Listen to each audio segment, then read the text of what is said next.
Vous êtes sur Télé Sud et vous faites bien de nous choisir pour vous informer. Bonjour et bienvenue dans cette édition dont voici tout de suite les titres. 5e acte de la mobilisation contre la réforme des retraites. Des centaines de milliers de Français sont attendus une nouvelle fois à manifester leur désapprobation face à ce projet de loi. Mais cette nouvelle journée de mobilisation s'annonce moins suivie que les précédentes. Nous en parlons en début de journal. 10 jours après le séisme qui a frappé la Turquie et la Syrie, les chances de retrouver d'ultimes rescapés sont désormais infimes. Pendant ce temps, le nombre de morts continue d'augmenter. On parle désormais de pas moins de 40 000 tués et des millions de sans-abri. Et puis au Mali, la situation non seulement des droits de l'homme, mais également la recrudescence des attaques terroristes dans le pays inquiète à l'intérieur comme à l'extérieur du Mali. Éprouvée et préoccupée, la diaspora malienne en France veut garder espoir malgré tout. Voilà tout pour les titres.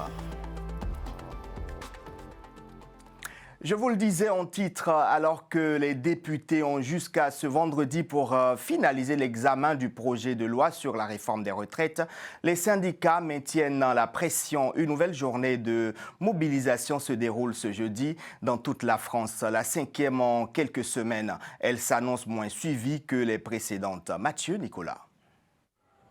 C'est la première fois depuis le début des mobilisations qu'ils se réuniront en dehors de la capitale. Jeudi, les numéros 1 des 8 principaux syndicats seront à Albi, dans le Tarn, pour la 5e journée de manifestation. Elle s'annonce moins suivie que les précédentes, mais pour Philippe Martinez, les chiffres d'aujourd'hui importent peu. L'idée est de maintenir la mobilisation. Il y a des personnes nouvelles qui viennent, donc c'est un mouvement qui est bien ancré, un mouvement de fond. Et aujourd'hui, c'est une nouvelle journée de mobilisation. J'allais dire, les chiffres aujourd'hui importent peu. Il y a du monde dans les rues, il y a du monde en grève. Et vous avez noté que ce n'est pas terminé puisqu'il y a encore des rendez-vous à venir.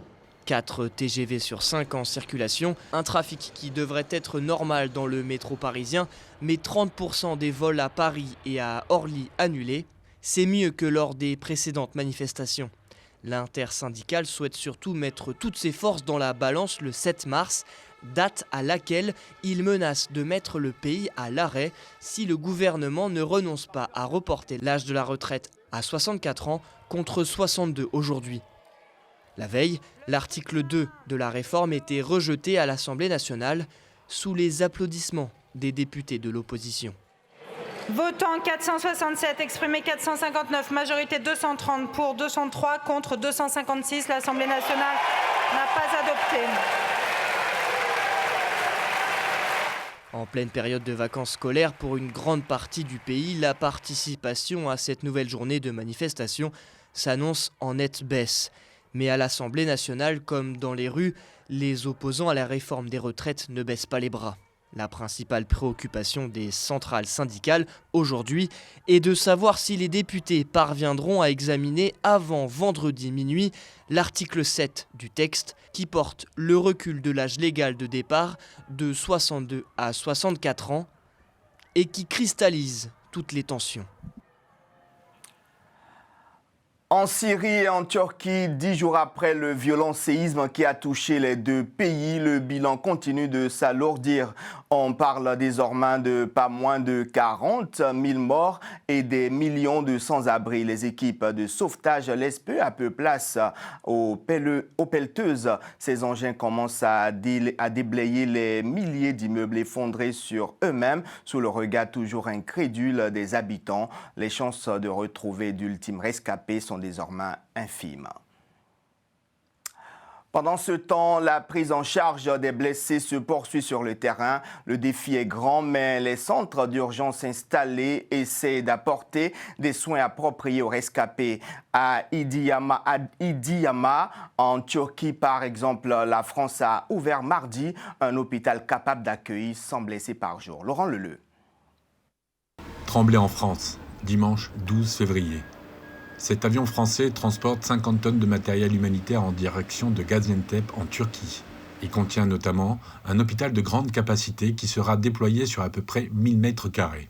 Et vous avez sur ces palettes là, qui passent à côté de moi toutes les composantes. C'est d'une certaine façon l'hôpital qui est en kit. Et nous, groupe CMA-CGM, on transporte donc ce matériel vers la Turquie. Donc sur ces palettes, vous avez tout le nécessaire d'un hôpital classique. Vous avez des lits, vous avez du matériel d'hygiène, vous avez du matériel médical, du matériel d'urgence. Il y a 2 blocs opératoires dans cet hôpital, donc on transporte tout ce matériel-là. L'aide française est arrivée mardi 14 février et a installé rapidement son hôpital de campagne afin d'accueillir de nombreux patients. Une aide indispensable pour la population qui, depuis le 6 février, jour de ce terrible séisme, est privée de tout. Il n'y a ni électricité, ni eau, ni hygiène. La situation est tragique. Je ne parle pas seulement de moi ou de mon quartier. La situation est tragique. Toutes les familles vivent la même chose. Dans cette région de la Turquie, où la nuit, la température peut descendre jusqu'à moins 15 degrés, cet hôpital français monté en 48 heures est un havre de paix pour tous ceux qui ne savent plus où aller. Donc en fait, on fait la prise en charge des patients qui ont des séquelles par rapport au tremblement de terre et la suite des patients qui n'ont plus de médicaments. Donc on gère à la fois la phase aiguë de la catastrophe et derrière la phase plus, on va dire, peut-être plus dispensaire, de surveillance. Cet hôpital de campagne qui devrait rester installé 1 mois peut aussi accueillir des urgences chirurgicales. Mais pour la Turquie, cette aide internationale vitale est insuffisante face à l'ampleur de la catastrophe. Un constat partagé par l'ONU qui devrait prochainement lancer un appel aux dons pour le pays. L'Ukraine a annoncé jeudi avoir subi de nouvelles frappes. Cette nuit, les bombardements ont fait au moins 1 mort civil et détruit de nombreuses habitations. Selon l'armée de l'air, 16 des 32 missiles lancés par la Russie depuis des avions et un navire en mer Noire ont pu être abattus parallèlement à Bakhmut, à l'est du pays, où les combats sont rudes. Le patron de la compagnie russe Wagner affiche ses objectifs: conquérir la ville d'ici mars ou avril. Cet objectif fixé par la Russie pourrait-il être atteint lors d'une conférence de presse tenue à l'issue d'une réunion des ministres de la Défense de l'OTAN? James Austin, le secrétaire américain à la Défense, estime que non. Il assure que les soldats russes sont mal entraînés et mal équipés. On l'écoute. La Russie continue d'envoyer un grand nombre de personnes supplémentaires dans la bataille. Ces personnes sont mal entraînées et mal équipées. Et c'est pourquoi nous constatons qu'elles subissent de nombreuses pertes. Et cela continuera probablement à se produire à l'avenir. C'est leur force. Ils ont beaucoup de gens. Notre objectif est de nous assurer que nous donnons à l'Ukraine des capacités supplémentaires afin qu'elle ne remporte pas seulement un succès marginal. Ils peuvent être décisifs sur le champ de bataille dans leur prochaine offensive. Sans transition, on ouvre notre page Afrique par le Nigeria. Des manifestations et des émeutes ont éclaté hier mercredi dans le pays contre la pénurie de billets de banque. Routes bloquées, distributeurs de billets de banque vandalisés. Ces manifestations ont eu lieu dans 3 villes, Ibadan, Benin City et dans l'état du Delta. Elles interviennent à 10 jours de l'élection présidentielle dans le pays. Le Nigeria, le pays le plus peuplé d'Afrique, est la première économie du continent. Il compte de nombreuses femmes à des postes de direction dans le secteur privé comme sur la scène internationale. Mais lorsqu'il s'agit de fonctions politiques, elles sont sous-représentées et très souvent mises de côté. Une situation contre laquelle les femmes nigérianes se battent comme elles peuvent. Elles se battent contre cette situation. Soukaina Skali pour plus d'explications. En plein cœur du marché Carmo au Nigeria, l'agitation dans ce stand n'est pas habituelle. C'est Juliette ici Ikayere, cette avocate et politicienne au sein du Congrès démocratique africain, qui a choisi ses étals pour faire campagne. À la fin du mois, le 25 février, les Nigérians devront élire leur gouverneur et les députés des assemblées locales, le même jour que leur président. La vérité honnête est que le Nigeria essaie encore de développer une véritable idéologie et des structures politiques. Mais l'ADC, Dieu merci, est un parti qui encourage les jeunes comme moi, les femmes et les personnes handicapées à se présenter aux élections et à encourager les autres. Et c'est ce genre d'état d'esprit que nous propageons dans la rue. Dans la chambre basse actuelle, siègent 13 femmes parmi les 360 députés, plaçant ainsi le Nigeria au 184e rang sur 190 pays dans le monde, selon un classement de l'Union interparlementaire basé à Genève. Et la situation ne semble pas s'améliorer. Pour moi, les défis ont été en termes de finances. Nous avons aussi les défis de certaines femmes qui disent en fait, pourquoi une femme? Pensez-vous que vous pouvez vous présenter? Mais le problème, c'est que même si nous continuons à les encourager, ce n'est pas une question de sexe, c'est une question de capacité à servir et à réfléchir. Parce que la gouvernance, c'est être capable de réfléchir et d'avoir des relations avec les gens. Pour l'heure, une seule femme, princesse Chichi Ojei, est candidate à la présidentielle du 25 février face à 17 hommes. Et elle est loin de faire partie des favoris que sont Bola Tibounou du parti au pouvoir, Atiku Abubakar du principal parti d'opposition et l'outsider Peter Obi du parti travailliste. Au Mali, la situation non seulement des droits de l'homme, mais également la recrudescence des attaques terroristes dans le pays inquiète à l'intérieur comme à l'extérieur. Éprouvée et préoccupée, la diaspora malienne en France veut garder espoir malgré tout. Mathieu Nicolas. Comme plusieurs fois dans le mois, Kadiatou se rend au bureau de tabac du coin. Pas pour acheter des cigarettes ou jouer au loto, Kadiatou envoie de l'argent au Mali. Là-bas, sa mère et son frère vivent à Ségou, une zone considérée comme l'épicentre des violences djihadistes. L'argent qu'elle leur envoie, c'est pour qu'ils survivent. Franchement, maintenant, moi, ça me fait mal de parler du Mali. Honnêtement. Parce que avant, quand je disais Mali, c'était un pays. Tout entier. Mais maintenant, non. Plus de la moitié du Mali, c'est plus le Mali, on va dire, quoi. Presque. L'inquiétude, c'est le sentiment partagé par beaucoup de membres de la diaspora malienne en France face à la crise sécuritaire et économique qui mine leur pays d'origine. Tous les matins, quand il se lève, Ousmane a peur d'apprendre de mauvaises nouvelles sur sa famille. Elle vit à Mopti, une ville martyrisée par les violences djihadistes, intercommunautaires et les exactions de toutes sortes. Je ne peux pas être tranquille, sachant que de l'autre côté, j'ai mes familles là-bas qui vivent la peur au ventre avec ces problèmes de guerre, de terrorisme et tout. Donc moi, je ne peux pas être en paix tant que la situation ne soit pas résolue complètement. Ouais. Mais la diaspora peut compter sur une chose, l'espoir. Et parfois, cet espoir peut prendre forme, comme ici dans le studio de la chanteuse Manda Sira. Elle enregistre sa future chanson, un clin d'œil à Bamako et à tous ses souvenirs positifs là-bas. Pour nous, enfants de la diaspora et qui sommes nés en France, en fait, on a cette appartenance à ces deux cultures, à ces deux territoires. Et c'est vrai que c'est pas évident de se dire que les deux parties qui font ce qu'on est sont en conflit. Et comme j'aime dire, c'est que c'est un peu comme maman et papa qui s'engueulent et qui se prennent la tête. Et on n'a pas envie de prendre le parti de l'un ou de l'autre parce qu'on les aime tous les deux aussi fort.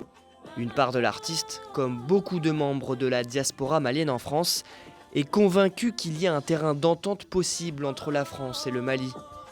Mais seulement si les relations sont entretenues d'égal à égal.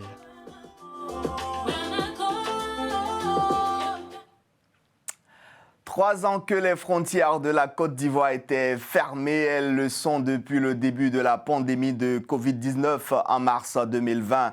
À l'issue du Conseil des ministres hier, le porte-parole du gouvernement de la Côte d'Ivoire a annoncé la réouverture depuis ce jeudi minuit des frontières terrestres du pays. Je vous propose de l'écouter.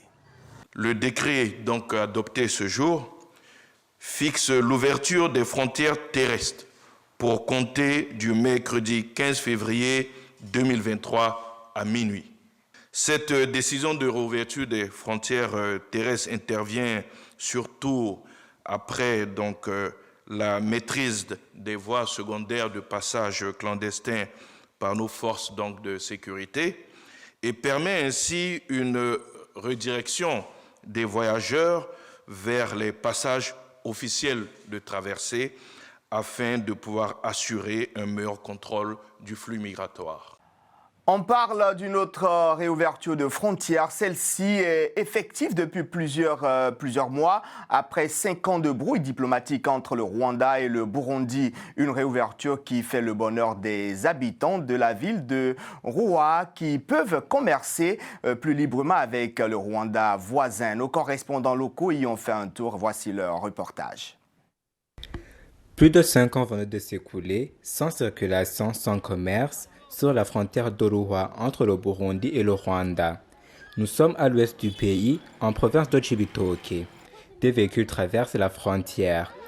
On y trouve des vendeuses de fruits, du maïs grillé, des jeunes hommes qui présentent des brochettes aux passants, etc. L'endroit redevient vivable, ranimé, ce qui a redonné le moral aux habitants de cette localité. Nous avons bien accueilli cette réouverture de la frontière. Nous sommes contentes car le commerce marche bien et nous avons quoi nourrir nos enfants. On ne se lamente plus.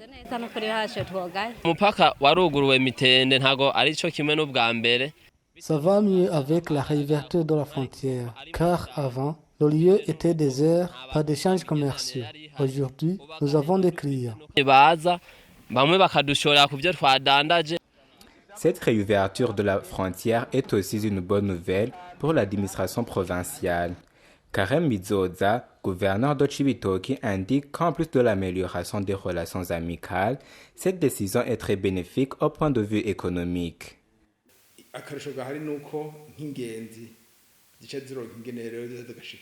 C'est bénéfique parce que les visiteurs entrent dans les communes, ils dorment dans les hôtels, ils se rendent dans les bars. Et que ce soit dans les hôtels ou les bars, ils payent de l'argent. La population gagne et les communes aussi parce que les taxes augmentent. Il y a des bars qui avaient fermé, qui reprennent le travail parce qu'ils accueillent des visiteurs.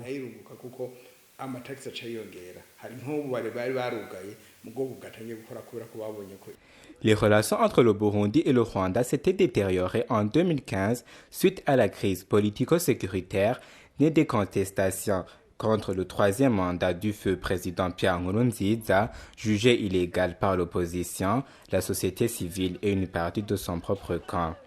Ce qui avait abouti à la fermeture des frontières, le Burundi accusant le Rwanda d'héberger les auteurs du coup d'État manqué du 13 mai 2015. Et d'après les données officielles, en 2014, le Rwanda occupait la 19e position en ce qui est des importations du Burundi avec une valeur de plus de 6 millions de dollars américains, tandis que la valeur des exportations vers le Rwanda s'élevait à plus de 3 millions de dollars américains. Le reste de l'actualité à présent commenté par Noël Dong et Suilas Bahi. Au Bénin, un couvre-feu a été instauré dans 2 localités situées dans le nord-ouest du pays. Les municipalités de Kobli et Materi, communes frontalières du Togo et du Burkina Faso, ont pris des arrêtés afin d'interdire la circulation jusqu'à nouvel ordre des motos 2 et 3 roues de 21h à 6h du matin. Seuls les déplacements sanitaires sont autorisés. Cette décision fait suite à la présence de groupes armés qui sévissent dans la région. Les autorités sont particulièrement attentives aux déplacements en moto, moyen de transport souvent utilisé par les terroristes pour perpétrer des attaques. Le Burkina Faso a réquisitionné mercredi 200 kg d'or d'une mine exploitée par une entreprise canadienne. Pour justifier son acte, le gouvernement de transition a invoqué la nécessité publique et précisé que la société minière percevra une indemnisation. Le communiqué gouvernemental précise que cette transaction, à titre exceptionnel et temporaire, s'effectue aux conditions d'achat de l'or sur le marché international. Pour rassurer les investisseurs, le gouvernement de transition précise que sa décision est dictée par un contexte exceptionnel. Le pays est engagé dans une lutte contre des groupes djihadistes liés à l'État islamique et Al-Qaïda, dont les attaques sanglantes se sont intensifiées ces dernières semaines. Nouvel épisode de tension entre la RDC et le Rwanda. Kigali a accusé mercredi l'armée congolaise d'avoir tiré sur l'un de ses postes frontières.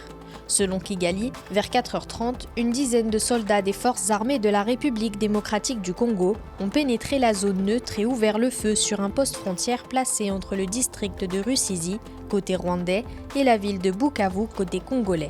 L'armée rwandaise aurait répliqué jusqu'au retrait des FARDC. Un acte de provocation selon Kigali, qui demande l'ouverture d'une enquête. En RDC, le gouverneur du Sud Kivu parle d'allégations mensongères. Ces derniers mois, le Rwanda a dénoncé à plusieurs reprises des incidents transfrontaliers, notamment la violation de son espace aérien dans le district de Rubavu, voisin de la ville de Goma, des violations démenties par la RDC. On met fin à ce journal par ces images. C'est un phénomène naturel très rare qui ne dure que quelques minutes. La chute d'eau qui dévale la falaise californienne El Capitan en hiver semble s'embraser une spectaculaire cascade de feu qui a fait le bonheur mercredi des photographes et amoureux de la nature dans le parc national de Yosemite en Californie.